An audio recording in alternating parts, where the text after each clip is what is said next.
xüsusi bir məqamı var ki, burada ona işarə var. Çünki ana ata kimindir? Ananın məqamı nisbət atıya xüsusidir ki, evlad onu bilməlidir. Ona görə də hədislərdə var, gəldi bir cavan oğlan idi Peyğəmbərin yanına, dedi, ya Rəsuləllah, çox istəyirəm ki, mən yaxşılıq eləyim. Kimə yaxşılıq eləyim? Həzrət buyurdu ki, ümməkə, anıma. Dedi, yaxşı, onu bildim. Kimə yaxşılıq eləyim? Ağa buyurdu ki, ümməkə, anıma. Bir də soruşdu. Dedi, onu da bildim də yaxşı bu anam. İndi kimə yaxşılıq eləyim? Yine Həzrət buyurdu ki, bu 3 dəfəni deyəndən sonra o 4-cü dəfə soruşanda Həzrət buyurdu ki, əbəkə, atuva. 3 dəfə dedi anıva, ondan sonra deyir atuva, hörmət elə. Yəni ki, bu hədisdə o ayədə olan incəliyi açıqlayır. Yəni ki, ananın mövqeyi ata ilə fərq edir. Hədislərdə var, fərq edir, buna görə fərq edir. Bir elə ki, bir ana hamilə olur, ta uşaqdan azad olana qədər, indi nə qədər çəksən? Mümkündür 6 ay ola, mümkündür 7 ay ola, mümkündür 8 ay ola, mümkündür 10 ay ola. 6-dan az olmayacaq. 13-dən də çox olmayacaq. Çünki İslamda bunun məsələsi var. Amma normal 9 aydır.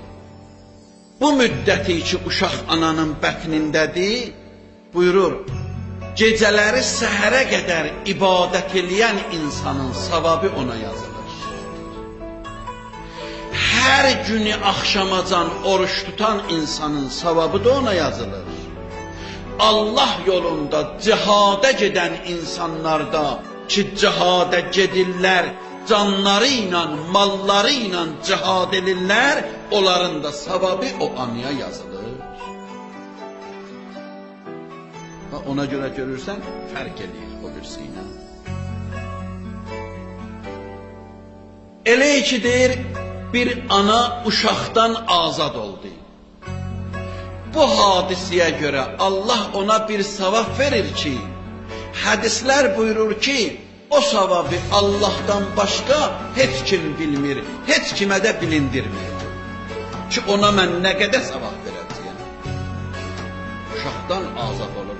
Ona görə də hədislərdə var, hər qadın uşaqdan azad olanda rəhmətə getsə, şəhidlərə qoşulur. Allah onu şəhidlərə qoşulur.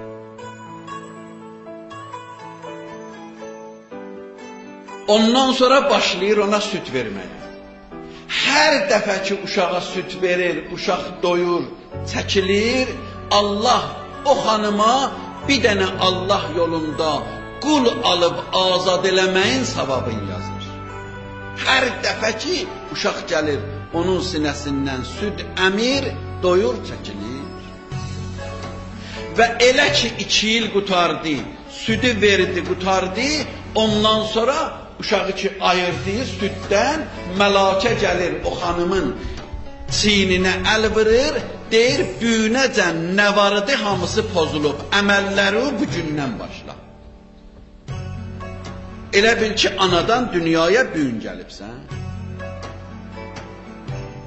Əlbəttə ki ananın mövqeyi, məqamı yerindədir. Əlbəttə ki evlada da tapşırır ki anıya artıq inayət elə. Peyğəmbər öz anası heç, öz anasını elə də çox görmədi. O anayı ki ondan süt yemişdi, Həlimə-i Sədiyyə, hər vaxt onu görürdü, ya o gəlirdi bunlara, Peyğəmbər dururdu, yer verirdi, istəyirdi ki xüsusi hörmət eləsin, əbasını çıxadırdı, onun altına sardı. Peyğəmbərin əbası, xalq onun bir dənə pürçümünə yalvarır ki, bir pürçümündən, onun sapından çəksin. O əbanı salırdı onun altına, deyirdi, otu o əbanın üstündə. Çünki sən mənə süt verirsən. Bax, bunlar bir dəyərlərdir ki, bunlar müsəlmanların içində vacibdir ki, bilinsin. Bunlar mənəvi dəyərlərdirlər. Bunlar çox qiymətli bir şeylərdirlər ki, İslam bunlara diqqət göstərir.